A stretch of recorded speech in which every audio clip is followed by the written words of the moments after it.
السلام علیکم۔ آج مولانا روم کی ایک حکایت جو ہے نا وہ آپ کے ساتھ کرتے ہیں شیئر۔ مولانا روم فرماتے ہیں کہ ایک آدمی جو تھا نا وہ اپنی بیوی کے ساتھ بیٹھا تھا گھر میں اکیلا، تو ان کے گھر میں نا ایک سین میں درخت تھا، اس درخت کے اوپر پرندے بیٹھے ہوئے تھے۔ تو اس کی بیوی جو ہے نا وہ اس کی طرف دیکھ کے سوچ میں پڑ گئی اور اس نے کہا بولو کیا بات ہے، آپ چپ کیوں ہو؟ تو کہتی ہے میں ایک بات آپ سے کہنا چاہتی ہوں۔ تو اس نے کہا کہو، آپ مجھ سے ہر بات کر سکتی ہو۔ کہتی ہے یہ درخت کٹوا دو۔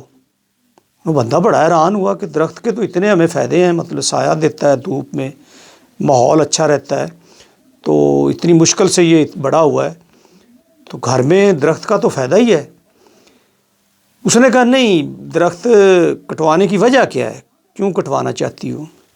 وہ کہتی ہے اللہ کے بندے بات یہ ہے کہ آپ کو پتہ ہی ہے میں اللہ سے بڑا ڈرتی ہوں، تو میرے ذہن میں یہ بات آتی ہے کہ میں گناہ گار اپنے آپ کو سمجھتی ہوں۔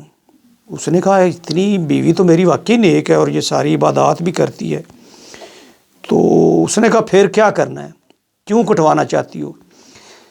کہتی جب میں جاتی ہوں نا غسل کرنے کے لیے، جو غسل خانہ ہے یا واش روم اس وقت کے جو تھے، تو یہ آپ کو پتہ ہی ہے اوپن ہے، اوپر سے چھت نہیں ہے اس کے، تو یہ پرندے جو ہے نا یہ جب مجھے دیکھتے ہیں تو مجھے شرم آتی ہے اور مجھے نہیں لگتا کہ یہ چیز نا، پتہ نہیں کیوں مجھے یہ اچھا نہیں لگتا، مجھے لگتا ہے کہ یہ میرے لیے ایک نا گناہ کا باعث ہے، تو مجھے نہیں ایسے کرنا چاہیے۔ تو وہ بڑا متاثر ہوا کہ چلیں ٹھیک ہے، اگر اس حد تک میری بیوی پارسا ہے اور نیک ہے تو میں اس کی بات مان لیتا ہوں۔ اس نے وہ درخت کٹوا دیا۔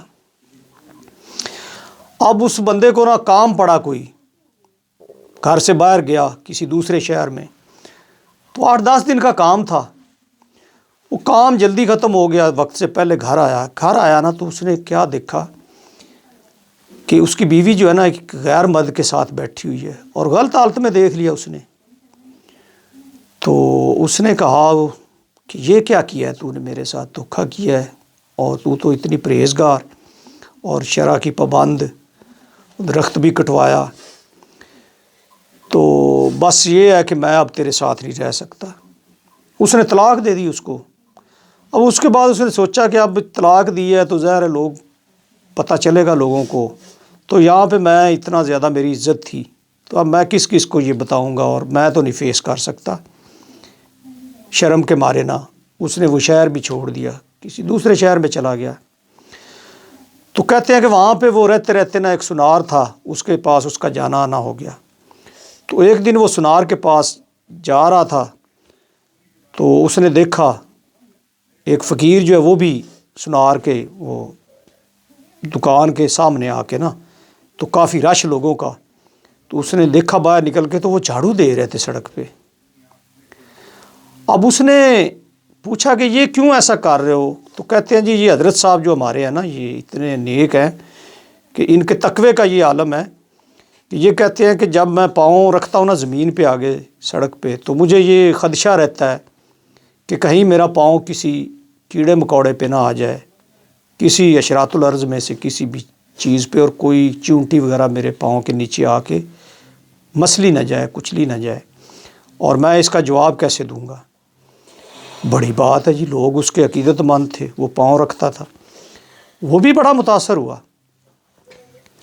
اب ہوا کیا کہ اسی دوران نا وہ سنار کے دکان میں آیا، اس نے بھی اس کے ہاتھ چومے، تھوڑی دیر بعد وہ چلا گیا۔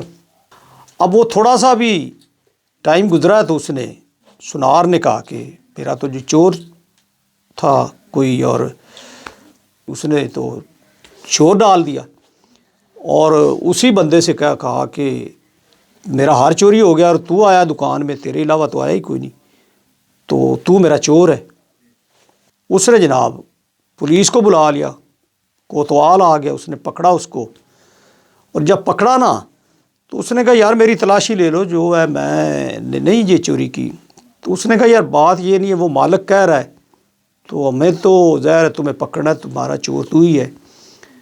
اس نے کہا یار ایک بات میری سنو، یہ جو حضرت صاحب آئے تھے نا، یہ نیک آدمی، یہ ہار انہوں نے چوری کیا ہے۔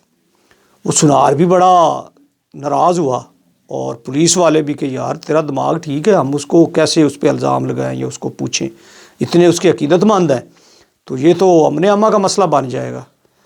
اس نے کہا یار میری ایک بات سن لو، چلو تم مجھے جو مرضی سزا دے لینا، لیکن میری ایک شرط ہے، جا کے اس کی تلاشی لے لو، اگر ہار اس سے نہ برآمد ہو چوری کا تو تم میری گردن اتار دینا۔ اس نے کہا یہ کیا بات ہے؟ اس نے کہا یار ظاہر ہے اب اس سے زیادہ میں کیا کر سکتا ہوں۔ وہ پولیس والے گیا جی، انہوں نے بڑے ادب کے ساتھ ان کے جو مریدین تھے یا جو فالوور تھے ان سے کہا کہ یار حضرت صاحب کی نا ہم نے تلاشی لینی ہے۔ تو ان کے تو رنگ سرخ ہو گئے اور وہ غصے میں آ گئے، اور انہوں نے کہا کہ آپ کا ہاتھ بڑھا نا حضرت صاحب کی طرف تو ہم اپنی جانیں نچھاور کر دیں گے اور آپ کو یہاں سے جانے نہیں دیں گے۔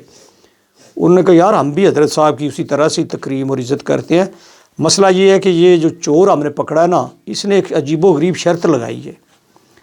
اس نے کہا کیا شرط لگائی ہے؟ وہ پوچھا ان لوگ مریدین نے، تو اس نے کہا کہ یار بات یہ ہے کہ حضرت صاحب نے اگر چوری نہیں کی تو اس میں حرج کیا ہے، ہم ان کی تلاشی لے لیتے ہیں، اور یہ بندہ کہتا ہے کہ اگر حضرت صاحب سے ہار برآمد نہ ہو چوری کا تو آپ میری گردن اتار دینا۔ تو اب دیکھیں وہ اتنی بڑی سزا لینے کو تیار ہے، تو اس میں کیا حرج ہے؟ حضرت صاحب کے پاس کوئی ہار تھوڑی ہے۔ تو اس نے پھر مریدین جو ہے وہ تھوڑا سا ٹھنڈے پڑ گئے، انہوں نے اس کی تلاشی لی، ہار ان کے جبے میں سے برآمد ہو گیا۔ اب وہ پولیس والے کہتے ہیں کہ یار ایک بات بتا کہ تو اتنے یقین سے کیسے کہہ رہا تھا کہ یہ ہار چوری والا اس کے پاس ہے؟ اس نے کہا یار میں اپنے سابقہ تجربے کی مدد سے کہہ رہا تھا، اور میں یہ سبق مجھے ملا ہے اپنے واقعہ جو میرے ساتھ ہوا تھا تجربہ، کہ اگر کسی جگہ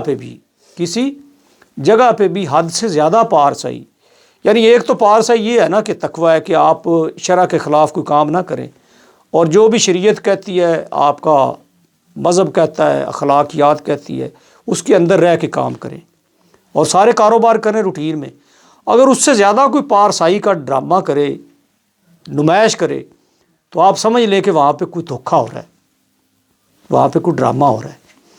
تو میری وہ جو تھی نا سابقہ روداد، اس کے تجربے کی روشنی میں نے یہ کہا کہ یہ حضرت صاحب کی تلاشی لیں، اور وہ میری بات صحیح ثابت ہوئی ہے۔ مولانا روم اس حکایت کے ذریعے سے یہ درس دینا چاہتے ہیں کہ اگر کبھی زندگی میں آپ دیکھیں کہ کوئی بھی جگہ، کوئی بھی شخص کسی بھی مقام پہ آپ کو اس طرح سے نظر آئے کہ کوئی حد سے زیادہ پارسائی کا وہاں پہ ایک مظاہرہ ہو رہا ہے، تو آپ فوراً سمجھ جائیں کہ اس کے پیچھے کوئی نہ کوئی ڈرامہ چل رہا ہے، کوئی نہ کوئی غلط کام ہو رہا ہے۔